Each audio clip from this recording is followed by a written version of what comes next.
सभी दोस्तों को जय सिया राम, जय जय राम। आज हम आपके लिए लेकर आए हैं सोमवती अमावस्या की पूजन विधि व सोमवती अमावस्या की कथा। अमावस्या तो हर महीने को आती है, लेकिन उसका इतना महत्व नहीं होता जितना कि सोमवार को पड़ने वाली अमावस्या और शनिवार को पड़ने वाली अमावस्या का होता है। जो अमावस्या सोमवार के दिन आती है उसे सोमवती अमावस्या कहते हैं। इस दिन पीपल के पेड़ की पूजा की जाती है। उसमें 108 परिक्रमा की जाती है और पूजा के सामान में पैसा, फल, मिठाई, स्वाग का सामान जिसमें बिंदी, मेहंदी, रोड़ी, चूड़ी, ब्लाउज का पीस सभी सामान होता है। फल, मिठाई आदि चढ़ाते हैं। सबसे पहले पीपल पर जाकर दीपक लगाया जाता है और उसके बाद में पीपल पर जल चढ़ाकर और पीपल की पूजा की जाती है। और जो भी सामान है, स्वाग का सामान, ब्लाउज का पीस, सब पीपल पर चढ़ा दिया जाता है। उसके बाद में परिक्रमा दी जाती है और सूत लपेटा जाता है।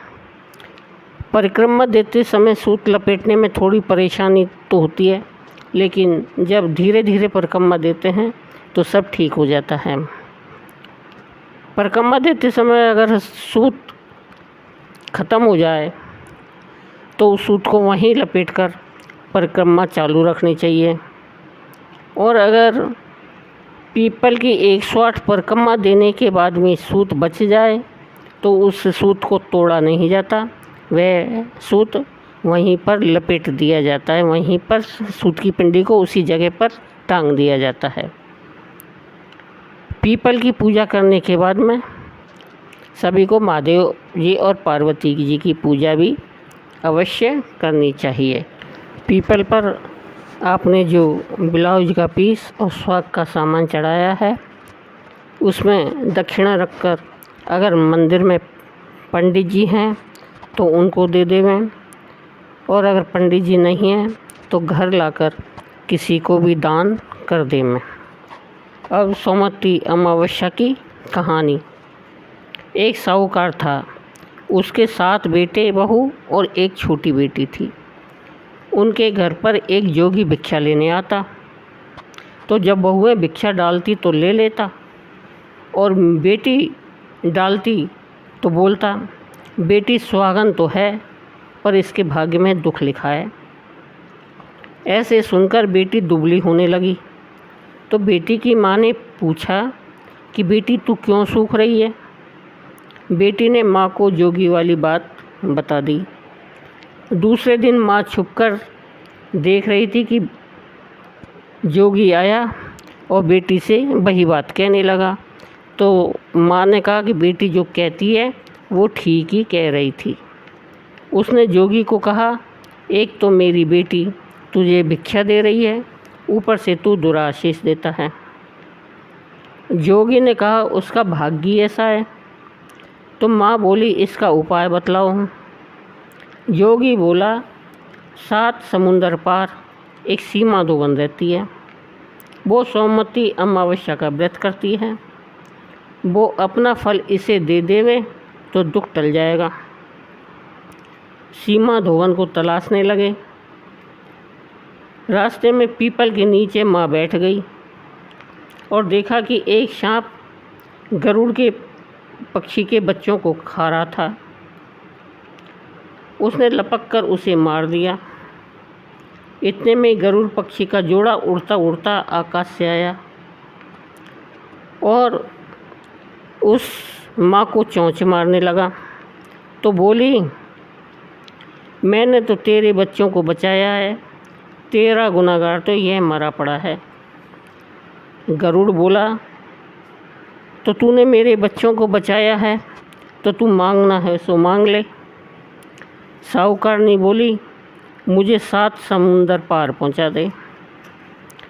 गरुड़ ने सीमा धोवन के घर के पास उसे छोड़ दिया।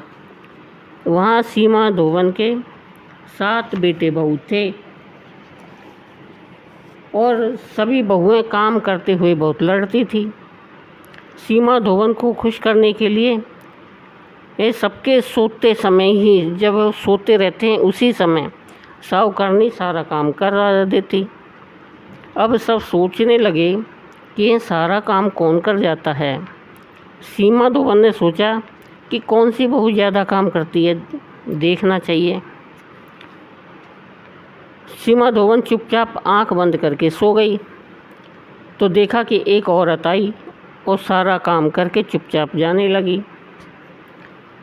धोवन पूछने लगी कि भैया तू किस स्वार्थ के कारण हमारे घर का काम करती है। तो साहूकारनी बोली, मेरी बेटी को तू अपना सोमवती अमावस्या का पुण्य दे दे, और सारी बात बताई। धोवन तैयार हो गई, घर आई, बेटी की ब्याह की तैयारी करी। दूल्हा दुल्हन फेरे में बैठे। दूल्हा के पास धोवन मिट्टी की हांडी, कच्चा दूध, कच्चा सूत लेकर बैठी। इतने में ही दूल्हे को डसने के लिए सांप आया। धोवन ने उसे हांडी में डालकर और कच्चे सूत से हांडी बांध दी। सांप बोला, दूल्हा तो डर के मारे मर गया, तू उसे जीवन दान दे। धोवन ने उसके ऊपर छींटे दिए और कहा, आज तक जितनी सोमवती अमावस्या करी है उसका पुण्य ही साहूकार की बेटी को लग जाए, और आगे जो अमावस्या करूं उसका फल मेरे पति को लग जाए।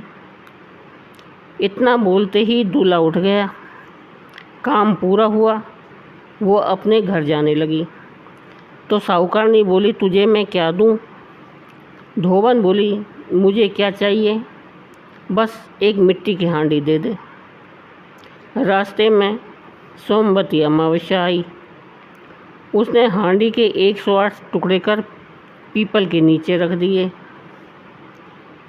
13 टुकड़े एक जगह रख दिए। वह पीपल के 108 परिक्रमा दी और टुकड़े पीपल के नीचे गाड़ दिए। घर जाने लगी। घर आई तो उसका पति मरा पड़ा था। उसने पति पर स्वाग का छींटा दिया और कहा, मेरी अमावस्या का फल मेरे पति को लग जाए। ऐसा कहते ही उसका पति जीवित हो गया। एक ब्राह्मण आया और बोला, सोमवती अमावस्या का जो किया हो वो दान दे दो। ब्राह्मणी बोली, रास्ते में अमावस्या आई तो मैं कुछ नहीं कर पाई, और जो किया वो पीपल के नीचे गाड़ आई। ब्राह्मण ने जगह खोदी तो पाया कि वहाँ 108 व 13 सोने के टुकड़े रखे हैं। वो उन सबको इकट्ठा करके घर आया और धोवन से बोला, इतना धर्म किया और कहती हो कि कुछ नहीं किया। धोवन बोली, ये सब तुम्हारे भाग का है, सो ले जाओ। ब्राह्मण बोला, मेरा तो चौथा हिस्सा ही है, बाकी 3 हिस्सा आपकी इच्छा हो जिसको दें। ब्राह्मण ने नगर में ढिंढोरा पिटा दिया, सब जने सोमवती अमावस्या का व्रत किया करो।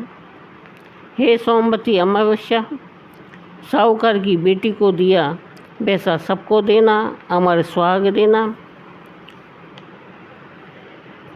खरी को पूरी करना, अधूरी को सपूरी करना, खोटी हो तो उसको पूरी करना, और कहने वाले को, सुनने वाले को, सुनाने वाले को सबको अमर स्वाग देना।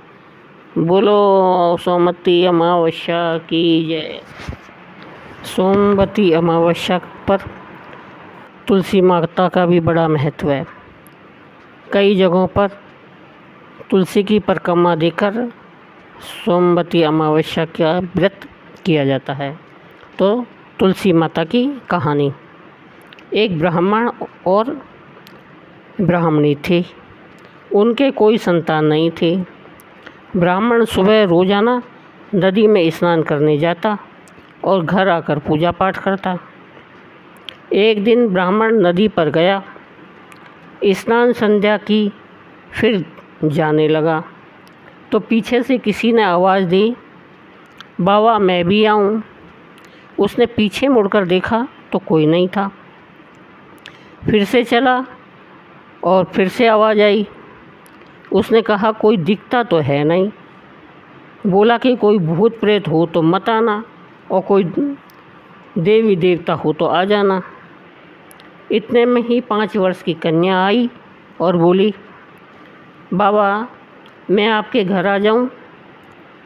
उसने बाबा की उंगली पकड़ी और बाबा उसको घर ले आया। घर आने पर उसकी स्त्री बोली, ये कन्या किसकी है? वह बोला कि ये कन्या तेरी है। और वह लड़की बोली, माँ मैं तेरी हूँ। उसने ब्राह्मण से पूछा, ये क्या बात है? ब्राह्मण ने सारी बात कह दी। उन दोनों ने उसे बेटी कह के पुकारा। वे दोनों पति पत्नी खुश हुए और बोले, इसका नाम क्या रखें? ब्राह्मण बोला, इसका नाम तुलसी रख देते हैं। ये हमारे आंगन की तुलसी है। अब तुलसी खेलने कूदने लगी। माता पिता उसको बहुत प्यार करते थे। वह बड़ी हुई तो शादी के योग्य हो गई।